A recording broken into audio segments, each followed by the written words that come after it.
Ranni forest ഡിവിഷനിലെ വനമേഖലയിൽ ആയുധധാരികളായ അജ്ഞാത സംഘത്തിന്റെ സാന്നിധ്യമെന്ന് സംശയം. വനാതിർത്തികളിലെ വീടുകളിൽ മോഷണം പതിവെന്ന് നാട്ടുകാർ പറയുന്നു. ഗൂഡിക്കൽ വടശ്ശേരിക്കര അതിർത്തികളിലെ വീടുകളിലാണ് മോഷണം വ്യാപകമാകുന്നത്. ഭക്ഷ്യവസ്തുക്കളും നിത്യോപയോഗ സാധനങ്ങളുമാണ് വ്യാപകമായി മോഷണം പോകുന്നതെന്ന് നാട്ടുകാർ പറയുന്നു. മൃഗവേട്ട സംഘമാണിതെന്നാണ് വനംവകുപ്പിന്റെ സംശയം.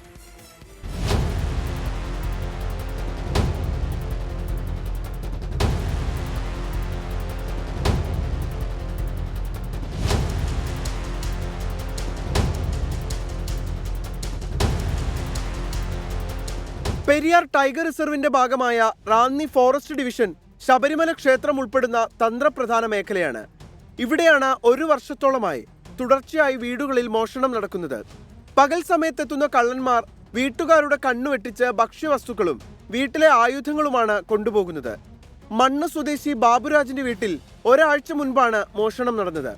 വീടിന്റെ വാതിലുൾപ്പെടെ തകർത്തായിരുന്നു മോഷണം.